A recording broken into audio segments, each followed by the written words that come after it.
Hello friends, today our topic is effect of the dielectric on capacitor। कि भाई die electric की effect से capacitor की value में क्या चेंजेस आती है। मैंने छोटा सा एक एग्जांपल मैंने पैरेलल प्लेट कैपेसिटर में मैंने आपको दिया था लास्ट में, बट उसको आपको एक डिस्क्रिप्शन में आपको लिखना पड़ेगा। एग्ज़ाम में उसका 2 मार्क्स की थियरी आती है, ठीक है। ऐसी थियरी आती है कि भाई effect of the dielectric on the capacitor. Okay, तो उसके पहले हमने आगे के वीडियो में हमने देखा था कि भाई पैरेलल प्लेट कैपेसिटर। तो पैरेलल प्लेट कैपेसिटर क्या होती है कि भाई इसमें दो प्लेट कंडक्टर होती है, ऐसी दो प्लेन कंडक्टर होती है। इसमें आपको क्या बात याद रखनी है कि भाई कोई भी एक वन कंडक्टर प्लेट पे आपको चार्ज देना है। आप चार्ज वन प्लेट पे देते हो तो दूसरी प्लेट आपकी क्या होती है भाई, एक मीन्स के अनचार्ज होती है। तो दूसरी प्लेट में एक इंडक्शन हो जाएगा, मीन्स के यहाँ पे पॉजिटिव चार्ज है तो यहाँ पे सभी नेगेटिव चार्ज आ जाएगा और उसके आउटर सरफेस पे सभी पॉजिटिव चार्ज आ जाएगा। वो पॉजिटिव चार्ज को आपको निकालने के लिए क्यों आपको निकालना है, क्योंकि कैपेसिटी की रेंज को इंक्रीज करने के लिए, ठीक है। तो और पॉजिटिव चार्ज को निकालने के लिए आपने यहाँ पे अर्थिंग कर दिया था। तो ऐसे टाइप का जो फिनोमिना बनता है, this phenomena is known as the parallel plate capacitor. ऐसा आपने स्टडी किया हुआ था और उसका आपने लास्ट में इक्वेशन भी निकाला था पैरेलल प्लेट कैपेसिटर का। तो वो इक्वेशन आपका निकला था कि भाई C is equal to epsilon not A upon D, ठीक है। तो वो क्या बताती है कि भाई, वो बताती है कि भाई आपका जो कैपेसिटर है तो कैपेसिटर की रेंज मीन्स के कैपेसिटर की कैपेसिटी एक मीडियम पे डिपेंड है। एप्सिलॉन नॉट का क्या मीनिंग होता है भाई, परमिटिविटी ऑफ फ्री स्पेस। अगर ये दो प्लेट के बीच में यहाँ पे एयर है, एटमॉस्फेयर है, ठीक है। अगर मैं उसके बीच में कोई एक दूसरा में मीडियम रख देता हूँ तो आपकी कैपेसिटर्स की वैल्यू इंक्रीज हो जाती है। चला है, क्योंकि एप्सिलॉन नॉट की वैल्यू आपने इंक्रीज कर दिया तो कैपेसिटर की कैपेसिटी भाई इंक्रीज हो जाती है। देन आफ्टर और दूसरे इफेक्ट मीन्स के वो एरिया पे ऊपर डिपेंड है। आपका जो प्लेट है तो प्लेट का एरिया आप इंक्रीज करोगे। अगर आप प्लेट का एरिया इंक्रीज करते हो तो आपकी कैपेसिटी की रेंज इंक्रीज हो जाती है। और ये दोनों प्लेट के बीच का जो डिस्टेंस, और डिस्टेंस में कैसा भाई इफेक्ट होता है, अगर आपने डिस्टेंस कम किया है तो उसकी कैपेसिटी पर इंक्रीज हो जाती है। ऐसा भी हमने स्टडी किया था, ठीक है। तो आपका जो कैपेसिटर है तो capacitor is depends on the plate of the area and distance between two plates and medium, but it is not depend on the charge and potential। वो आपको याद रखना है। आपको ऐसा इक्वेशन मिल रहा है कि भाई C is equal to Q upon V, but उसका बेसिक कॉन्सेप्ट कौन सा है कि भाई आपको अगर आपका कैपेसिटर में एक पोटेंशियल को इंक्रीज करने के लिए कितना चार्ज की रिक्वायरमेंट है। कोई ऐसा कंडक्टर हो सकता है कि भाई इसमें एक वन पोटेंशियल को इंक्रीज करने के लिए भाई 5 चार्ज की रिक्वायरमेंट है।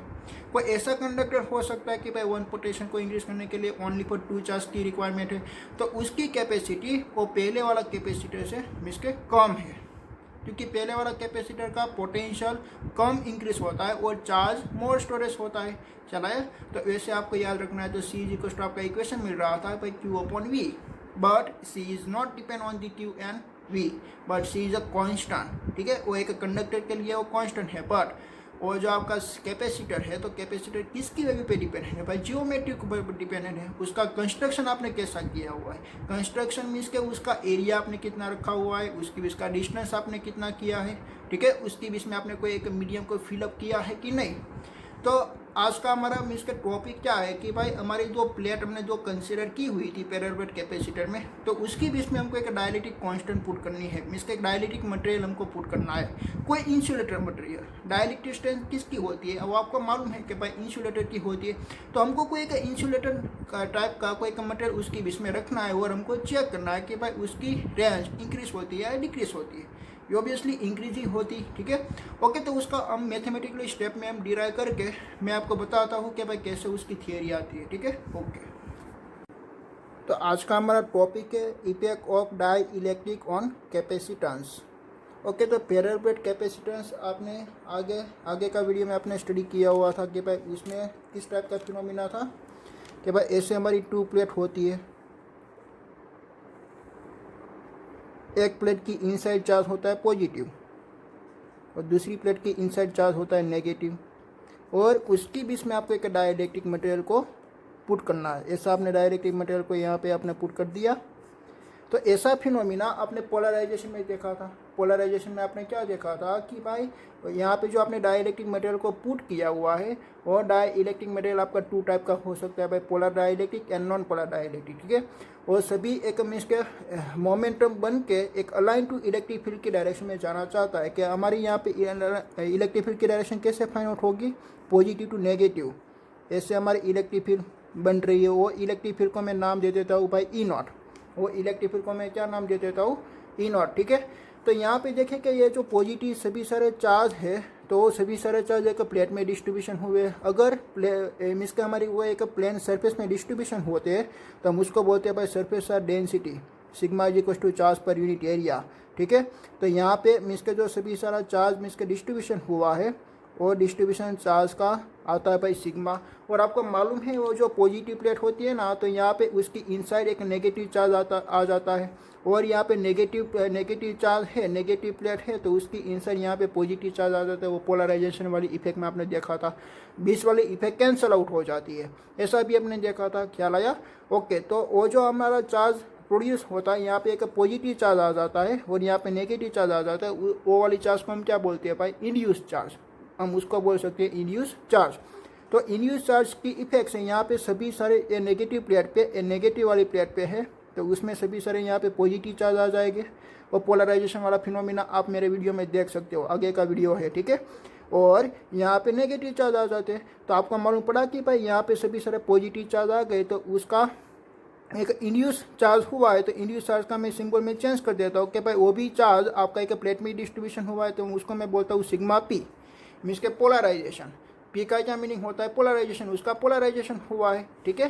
तो यहाँ पे एक नेगेटिव प्लेट में उसका पोलराइजेशन होता है पॉजिटिव, और पॉजिटिव प्लेट में उसका पोलराइजेशन होता है नेगेटिव, क्या आया। और उसका नेट इफेक्ट क्या होता है, देखिए कि भाई यहाँ पे सिग्मा, यहाँ पे आपकी जो सिग्मा है, पहले आपका चार्ज यहाँ पे पॉजिटिव था, ख्याल आया, यहाँ पे पहले पॉजिटिव था। तो मैं आपको एग्जांपल देता हूँ कि भाई ए प्लेट पे आपका पॉजिटिव चार्ज है 10, चला ए प्लेट पे आपका पॉजिटिव चार्ज है 10, बट डाइलेक्ट्रिक मटेरियल से यहाँ पे नेगेटिव चार्ज आ गया भाई 6, तो नेट इफेक्ट कितना बचा भाई 6 बचा ना, नेट इफेक्ट कितना बचा भाई 6। तो ऐसे में उसका इक्वेशन ऐसे बना सकता हूँ कि भाई sigma net is equal to क्या हम लिख सकते हैं, सिग्मा माइनस सिग्मा पी, चला है आपको, क्योंकि एक्सटर्नल वाला जो इफेक्ट होता है ना, वो एक्सटर्नल वाला इफेक्ट सबसे ज़्यादा होता है, ठीक है। तो ये जो एक्सटर्नल का इफेक्ट सबसे ज़्यादा होता है, और यहाँ पे पॉजिटिव और नेगेटिव प्लेट से यही डायरेक्शन में एक दूसरी इलेक्ट्रिक फील्ड बन जाती है, उसको हम क्या बोल सकते हैं भाई, उसको हम बोल सकते हैं भाई ईपी भी बोल सकते हैं, electric field by the polarization, ठीक है। और ये सिग्मा पी को हम क्या बोल सकते हैं भाई, surface charge density by the polarization.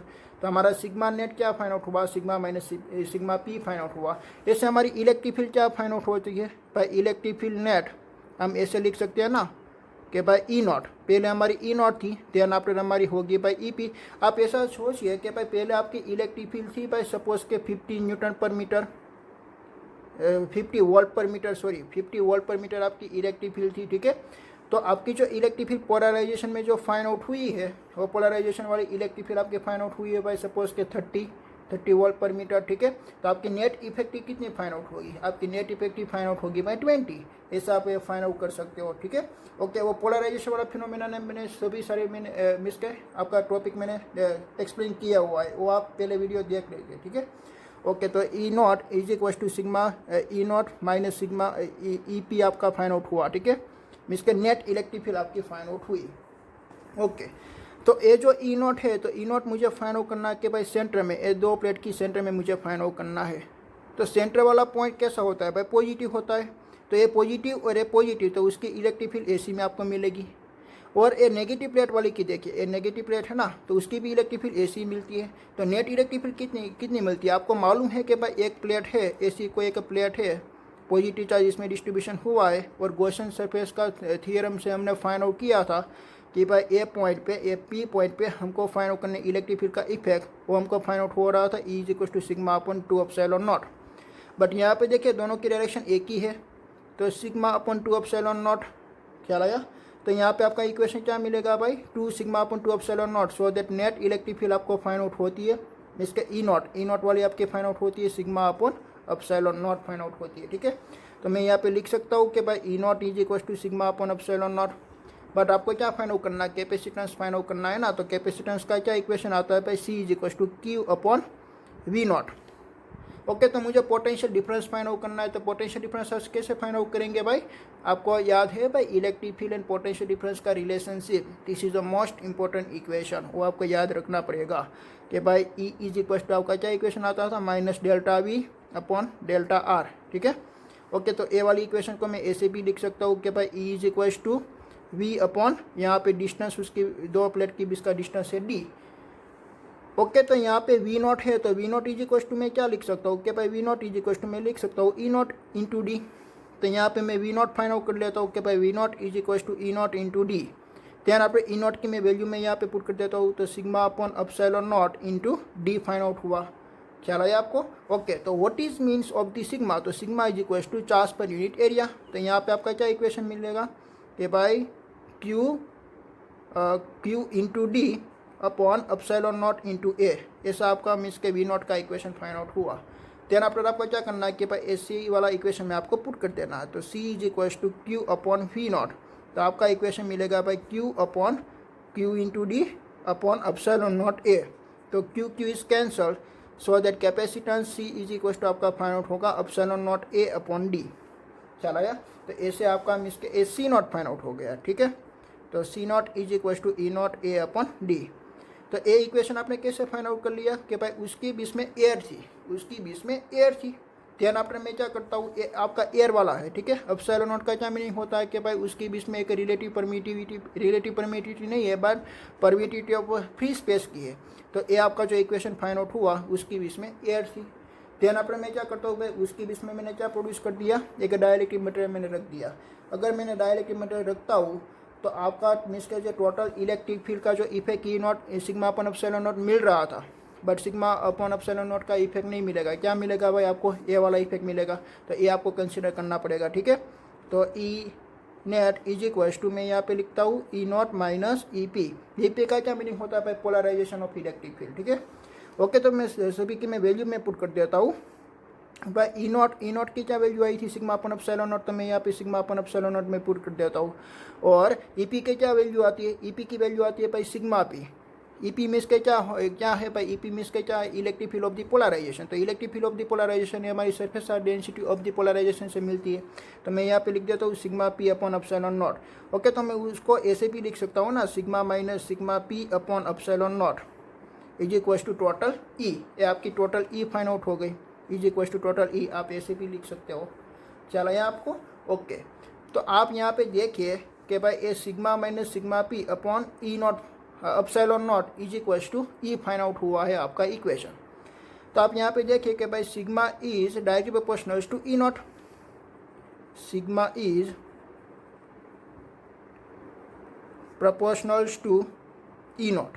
ठीक है, then after sigma minus sigma P is proportional to sigma, sigma minus sigma P is proportional to sigma होती है। ठीक है, तो मैं यहाँ पे ए भी लिख देता हूँ कि भाई sigma minus sigma P is proportional to sigma. ठीक है, तो मैं ऐसा मैं यहाँ पे लिख सकता हूँ, देखिए कि भाई sigma is proportional to sigma minus sigma P.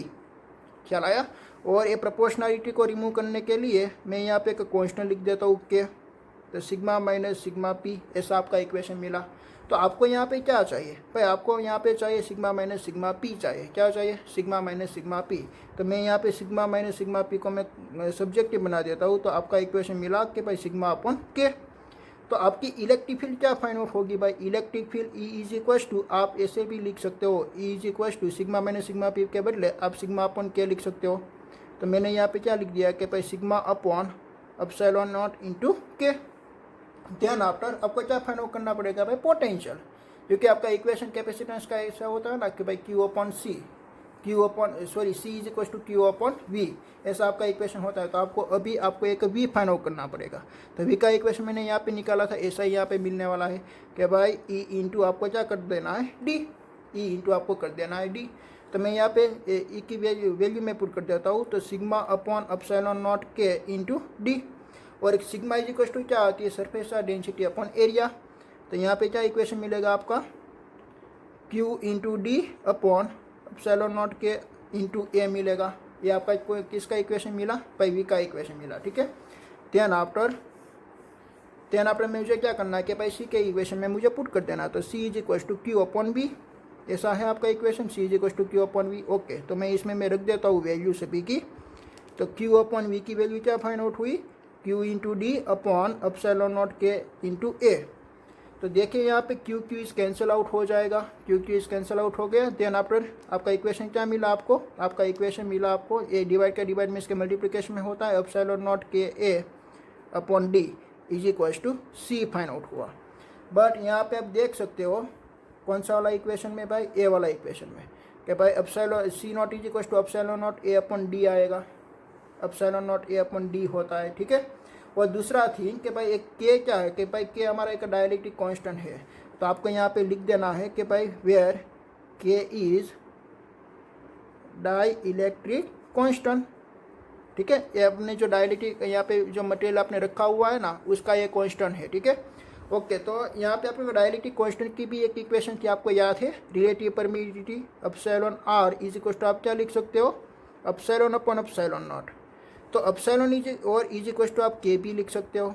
तो आपको याद है कि भाई एप्सिलॉन इज इक्वल टू क्या हो जाएगा, एप्सिलॉन नॉट इंटू के, तो आप इसमें भी वैल्यू पुट कर सकते हो। तो आपका सी का इक्वेशन क्या मिला, कि भाई आपका सी का इक्वेशन मिल सकता है C is equal to epsilon A upon D, क्योंकि उसकी बीच में आपने एक मीडियम रखा हुआ है, चलाया, ऐसे आपका इक्वेशन निकला, इसी is equal to epsilon A upon D. और दूसरा आप क्या सोच सकते हो, epsilon not A upon D is equal to C not, तो आप यहाँ पे सी नॉट भी लिख सकते हो। तो ऐसा आपको लिखना है, तो आपको यहाँ पे इक्वेशन ऐसा मिलेगा कि भाई C is equal to C naught into K. तो ये आपका रिलेशनशिप फाइंड आउट हो गया, चलाया, ये आपका क्या फाइंड आउट हो गया भाई, रिलेशनशिप।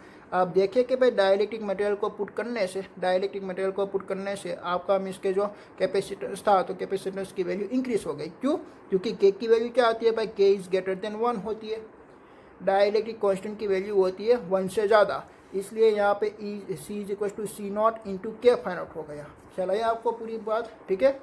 तो पहले तो मैंने ये जो दो इक्वेशन मैंने लिखे हुए थे, ये दोनों इक्वेशन आपका एक डाइलेक्ट्रिक मटेरियल पुट करने से हुआ आता है, एक पोलराइजेशन का इक्वेशन है, वो आप देख सकते हो, ठीक है, पोलराइजेशन वाली फिनोमिना। पहले मैंने क्या सोचा कि भाई इन दोनों प्लेट के बीच में कोई एयर है, एयर मीन्स के एटमॉस्फेयर है, तो एटमॉस्फेयर होता है तो उसकी ई नॉट की वैल्यू आती है भाई सिग्मा अपॉन एप्सिलॉन नॉट। ध्यान अपने मैंने सी इज इक्वल टू क्या हमारा मीन्स का हमको फाइंड आउट करना है भाई कैपेसिटेंस, तो C is equal to Q upon V naught हमारा इक्वेशन आता है। तो वी नॉट हम कैसे फाइंड आउट करेंगे भाई, तो V not is equal to E not into D. आपको स्टेप बाय स्टेप ही जाना है, ख्याल आया। मैंने पहला यहाँ पे मटेरियल पुट कर दिया था, इसलिए मैंने ए वाली इक्वेशन मैंने यहाँ पे लिख दी। बट पहले आपको क्या सोचना है कि भाई इन दोनों प्लेट के बीच में भाई एयर है, तो एयर होगा तो आप एसी बीच के इलेक्ट्रिक फील्ड फाइंड आउट कर सकते हो sigma upon epsilon not. Ten after आपको क्या फाइंड आउट करना है, बेसिक आपका इक्वेशन क्या है, हमको कैपेसिटेंस फाइंड आउट करना है। तो कैपेसिटेंस का इक्वेशन क्या आता है, C is equal to Q upon we.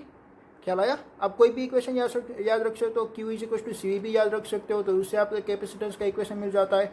Then after आपको माइंड में आना चाहिए कि भाई वी नॉट हमको फाइंड आउट करना है। तो वी नॉट कैसे फाइंड आउट करेंगे भाई, relationship between the potential and electric field का रिलेशनशिप।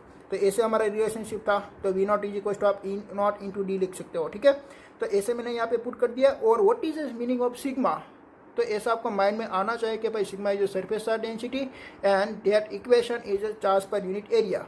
तो charge per unit area D upon epsilon naught, ठीक है। तो ए वाली इक्वेशन को आपको यहाँ पे रख देना है। तो भाई ए आपका मीन्स के सी नॉट फाइंड आउट हो गया, मीन्स के ए आपका जो कैपेसिटेंस फाइंड आउट हुआ है वो कैपेसिटेंस ए दो पैरेलल प्लेट के बीच का कैपेसिटेंस फाइंड आउट हुआ। ख्याल आया। ध्यान पर आपको क्या करना है कि भाई उसके बीच में आपने मीडियम को रख देना। मीडियम को रख दिया तो आपकी इलेक्ट्रिक फील्ड चेंज हुई ना भाई। यहाँ पे आपकी electric field sigma upon epsilon not नहीं लिख सकते हो, क्योंकि उसकी इलेक्ट्रिक फील्ड का इफेक्ट कम हुआ। इसलिए मैंने यहाँ पे क्या लिखा हुआ है, माइनस सिग्मा पी लिखा हुआ है। देखिए E naught is equal to, E naught मैंने नहीं लिखा है, मीन्स के ई नेट मीन्स का नेट आपकी इलेक्ट्रिक फील्ड मैंने ई नॉट नहीं लिखा, बट मैंने यहाँ पे माइनस किया हो, माइनस ई पी मैंने किया है, ठीक है। ओके, तो उसका आप इक्वेशन बना लीजिए। तो आपका ऐसा इक्वेशन मिला। और आपको यहाँ पे क्या लिखना है, देखिए कि भाई sigma is direct proportional to E naught आ रहा है, sigma is direct proportional to E naught आ रहा है। देन आफ्टर ये वाली भी इक्वेशन आपको याद है, sigma net is equal to sigma minus sigma P आती है, ठीक है। तो sigma is proportional to E not, sigma minus sigma P is proportional to sigma. तो ए वाली मैंने इक्वेशन यहाँ पे यूज कर ली कि भाई sigma is directly proportional to sigma minus sigma P and sigma is equal to proportionality remove करने के लिए मुझे कांस्टेंट की रिक्वायरमेंट है। वो कांस्टेंट है एक dielectric constant sigma minus sigma P. इसमें से मैंने सिग्मा माइनस सिग्मा पी को मैंने कॉमन सब्जेक्ट की बना लिया, तो सिग्मा अपन के हमको मिला। ए सिग्मा अपन के ये आपको ए वाली इक्वेशन में आपको पुट कर देना है। तो आपको क्या मिल जाएगा भाई, इलेक्ट्रिक फील्ड मिली। देन आफ्टर अपना दूसरा स्टेप क्या था भाई, पोटेंशियल डिफरेंस। तो V is equal to E into D, तो इसमें आप वैल्यू रख दिया। Then after sigma, sigma is equal to charge per unit area, तो charge per unit area. Then after हमारा सी वाला इक्वेशन में हमको पुट कर देना, तो ऐसा मैंने सी वाला इक्वेशन को पुट कर दिया। तो एप्सिलॉन नॉट के ए अपन डी फाइंड आउट हो गया। ठीक है, तो आप यहाँ पे देख सकते हो, देखिए भाई epsilon not A upon D is C not का इक्वेशन है। तो आप ऐसे यहाँ पे पुट कर सकते हो, C is equal to C naught into K. और के की जो डायरेक्टली स्ट्रेंथ डायरेक्टली कांस्टेंट होती है उसकी वैल्यू 1 से ज़्यादा होती है। तो आपको यह मालूम पड़ा कि भाई आप दोनों प्लेट के बीच में कोई एक डायरेक्ट मटेरियल को रखते हो तो आपका कैपेसिटेंस की रेंज इंक्रीज हो जाती है, उसकी कैपेसिटी इंक्रीज हो जाती है। ठीक है, तो ऐसे आपकी उसकी कैपेसिटी इंक्रीज हो गई। ये जो मैंने मैथमेटिकली स्टेप पूरे किए हैं ना, वो पूरे का पूरा एक एनसीईआरटी बेस का ही है। ठीक है, ओके, तो आप उसमें देख सकते हो।